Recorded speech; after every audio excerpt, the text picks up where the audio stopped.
For this Spectrum episode of my Nostalgia Trip games, similarly to the previous C64 episode, I will be focusing on some of the worst games I used to play on either machine, yet feel somewhat nostalgic towards.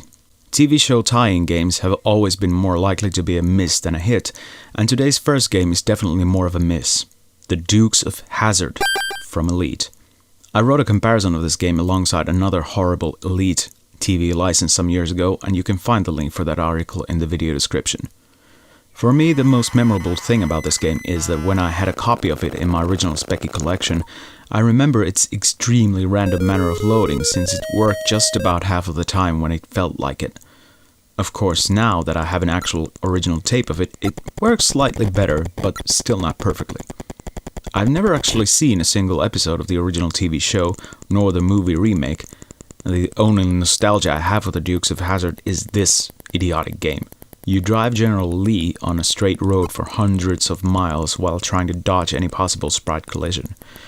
The hit detection is the stupidest part of the entire game because the game doesn't really separate any locations from each other by depth or height.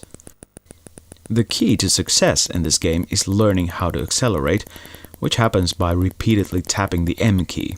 The other keys are Z for throwing a dynamite, X for jumping, and Shift for changing lanes.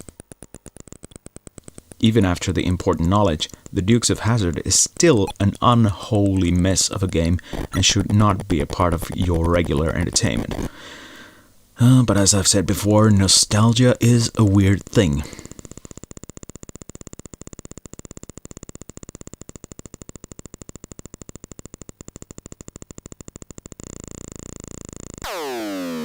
Everybody's favorite sci-fi show in 1984 was V, also known as The Visitors. It took 3 years for someone to make a computer game out of it, and to Ocean Software's usual TV tie-in standards, it was appalling. My first exposure to V, the game, was on the ZX Spectrum in the summer of 1987, not many months before my Spectrum would kick the bucket. I had borrowed the tape from one of my dad's further away friends' sons for a couple of weeks, along with a bunch of other tapes, to see what the fuss was all about. The cover art certainly put the fear of the unknown into my young mind, because I was too young to remember the TV show. Seeing the F. David Thorpe loading screen for the first time was epic, and gave promise to an epic sci-fi gaming experience. But then the game started and, well, you see how it is. You walk around, and then you wander about for a while, try to figure out what you're supposed to do here, then you walk around some more and repeat. Eventually you realize you need to manipulate the alien device in your possession to hack through the doors, and then use the teleporters to go through the enormous maze of a mothership you're in, kill some robots and flying things, and eventually detonate an explosive and escapes the ship. Frankly, it's not worth a bother, and you will have more fun fast-forwarding a walkthrough video of it just so you can see what you were missing all these years, and hopefully get a little bit of understanding how the game works while at it. Me, I just like the loading screen.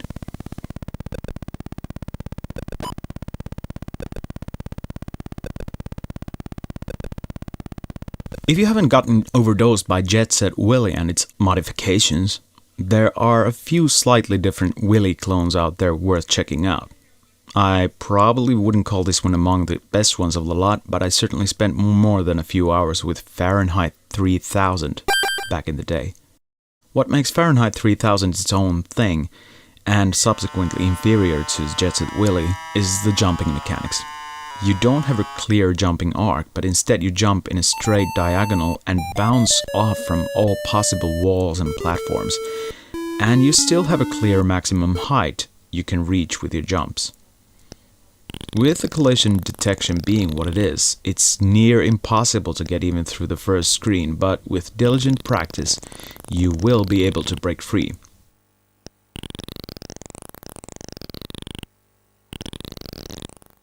Perhaps that's exactly what kept me coming back to it in those days. While the game is similarly free roam as Jet Set Willy, the way to go about accomplishing your task is a bit different.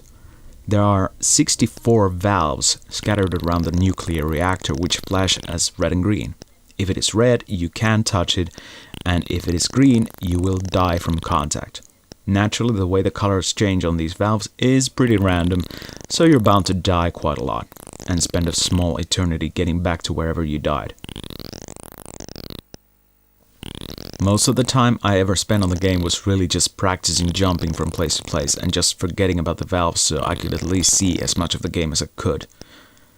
But it is a frustrating piece of work and hardly recommendable, yet I can't help but feel a bit of nostalgia whenever I launch this game up and start jumping around like an idiot.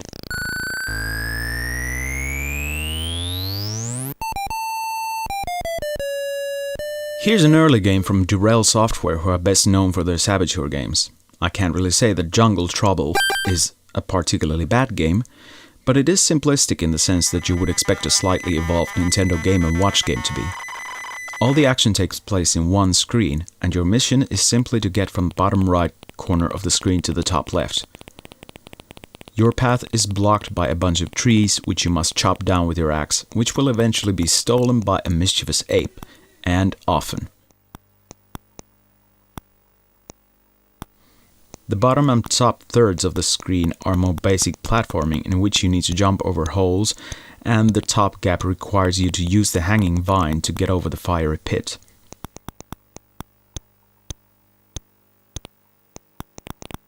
Along with Scuba Dive and Harrier Attack from the same year, Jungle Trouble represents the harmless fun part of Spectrum gaming in the way you could only connect to Durell Software and Mike Richardson. And even though Jungle Trouble is generally considered to be one of the lowest quality of the lot, it's still a fun game to revisit every now and then.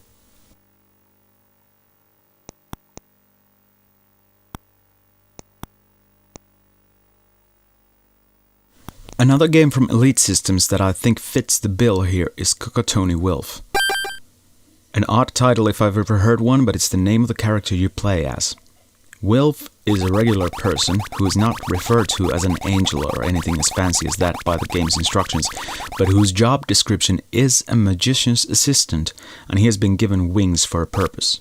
The magician himself is, according to the legend, trying to work on a sleep spell to keep the dragons asleep in the caves, and for this he needs a dragon amulet, the pieces of which you must collect from various places and eras. Wilf is such a clumsy little bugger that he cannot jump like normal Jet Set Willy clone people do, so instead he has a pair of freshly installed wings to fly around with. Of course, he's also unable to kill anything, so the idea is just to fly around, collect things and avoid getting hit. It's not the worst that Elite has to offer, and from their 1984 productions it's easily the most playable one. I'm just not very comfortable with its presentation, and there are some odd things about the gameplay that just don't work too well. But it's a novel idea for its time and perhaps worth putting time into. When comparing Kokotoni Wilf to later Elite games though, it's a bit too mediocre and unimpressive to be considered a classic, but old-timers like me might enjoy a go every now and then.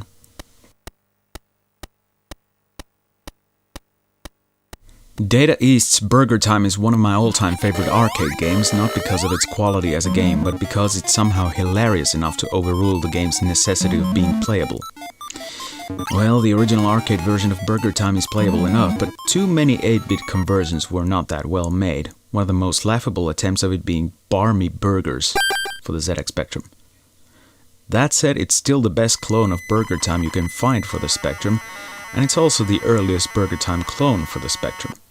It shouldn't have been too difficult to make a good BurgerTime clone though, since the gameplay is fairly simple. You play as the chef who just needs to walk over the parts of burger in a laddery platform maze to gradually drop the parts of burger on top of each other on the plates at the bottom of the screen, while avoiding the roaming eggs and sausages, or at least attempting to block their movement for a while by using pepper spray on them. All the basics are there, to be sure, but the execution is basically a turd sprinkled with glitter. There's no fluency in the animations, and every action happens in a similar short frame of time, which is about a quarter of a second. Because of this timing issue, there's also a 50-50 chance of your pepper spray not working, and when it does, instead of halting your enemy's movements for a period of time, it kills them and instantly respawns from their respective corners of the level. So if you're unlucky enough to kill an enemy at a corner to which it respawns, you're already dead. Barmy Burgers is truly worth its title because it really is a stupid clone of the arcade classic, but unfortunately it is the best option you get for the Spectrum, which is why it's such a funny thing to play every now and then.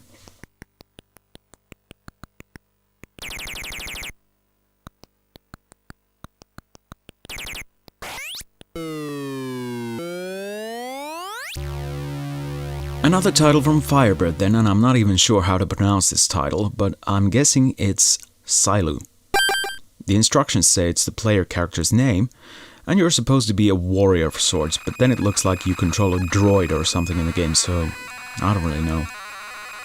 My admittedly fleeting nostalgia for this game comes from being in one of my friend's Specky Games collection, and I think I've seen the loading screen more often than the game itself.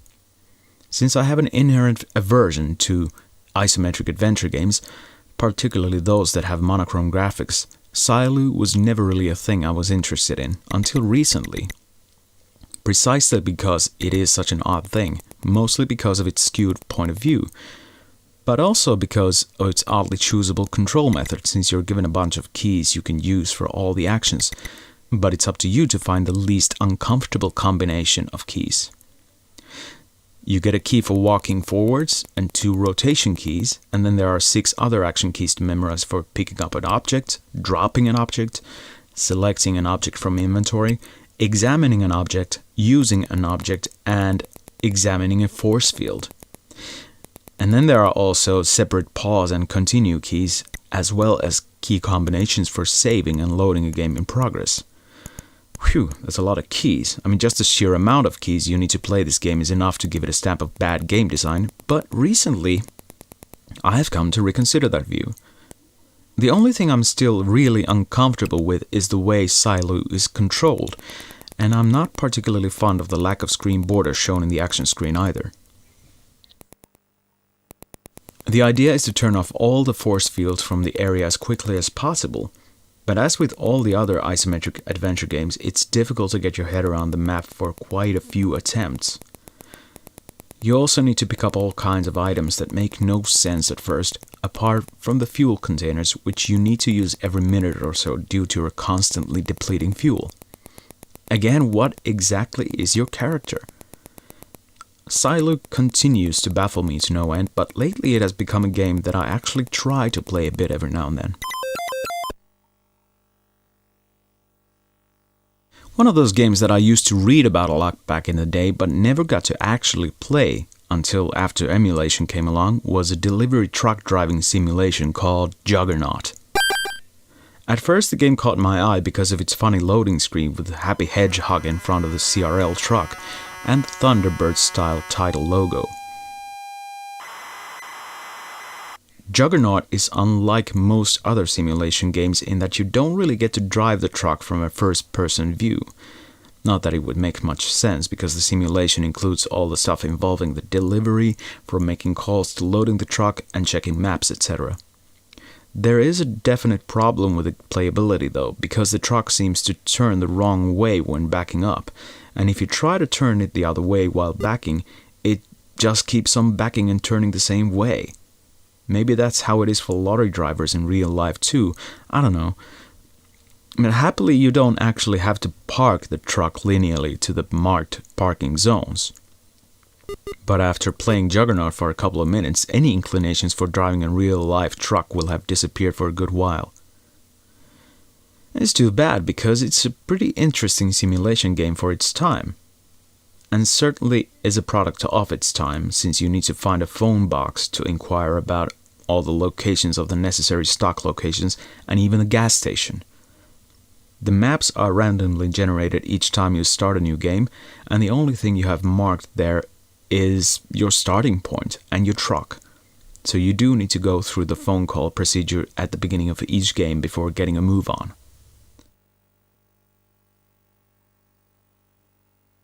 Juggernaut is a fascinating artifact of its time and worth looking into, but it is a brutally difficult thing to master. I'm just there for the ride and the loading screen.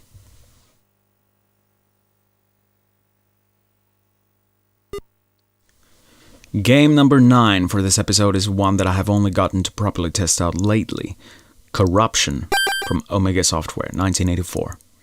I had this game copied onto one of those 90-minute cassettes back in the mid-80s, but I never actually got to play it because of something wrong with the original tape I copied it from, so I only ever saw the loading screen, and it became very familiar at one point. Then I forgot about it until about a few years ago. It's one of those games that you get obsessed about for a stupid reason like that, and when you finally get to play it, it's both one of the most infuriating and one of the most addicting gaming experiences of your life, if only for a few minutes.